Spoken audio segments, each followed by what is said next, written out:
தயிர் அதிகமாக இருக்கா அப்போ கண்டிப்பாக இந்த மோர் குழம்பு செய்யுங்க, சூப்பராக இருக்கும். அதுக்கு ஒரு மிக்ஸி ஜாரில் ஊற வச்ச 1 ஸ்பூன் கடலைப்பருப்பு, 1 ஸ்பூன் துவரம்பருப்பு, ஒரு அரை ஸ்பூன் அரிசி இது சேர்த்து பண்ணுங்கள், சூப்பராக இருக்கும். இது கூட ஒரு துண்டு இஞ்சி, 2 பச்சை மிளகா, கொஞ்சமாக தேங்காய் இது எல்லாத்தையும் நல்லா பேஸ்ட்டாக அரைச்சி தனியாக எடுத்து வச்சுக்கோங்க. நான் இன்றைக்கி வெண்டைக்காய் போட்டு தான் செய்கிறேன். உங்களுக்கு வேறு என்ன காய்னாலும் செய்யலாம். வெள்ளரிக்காய், அப்புறம் தடியங்காய் இது வேணால் நீங்கள் போட்டுக்கலாம். வெண்டைக்காவை தனியாக நல்லா எண்ணெயில் ஃப்ரை பண்ணி எடுத்து வச்சுக்கோங்க. அதுக்கப்புறமா ஒரு கடாயில் எண்ணெய் ஊற்றிட்டு கடுகு, உளுத்தம்பருப்பு, கருவேப்பிலை, அதுக்கப்புறமா ஜீரகம், கொஞ்சமாக வெந்தயம், பெருங்காயத்தூள் இது எல்லாத்தையும் சேர்த்து நல்லா வதக்கிட்டு ஒரு 10 சின்ன வெங்காயம் சேர்த்து நல்லா வறுத்து எடுத்துக்கோங்க.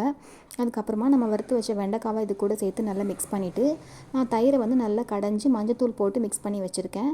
ஸோ இது வெண்டைக்காய் சேர்த்து நல்லா வதங்கினதுக்கப்புறமா நம்ம கடைஞ்சி வச்ச தயிரை இது கூட சேர்த்து மிக்ஸ் பண்ணிவிட்டு கொஞ்சமாக கருவேப்பிலை சேர்த்து கொதிக்க வைக்காதீங்க.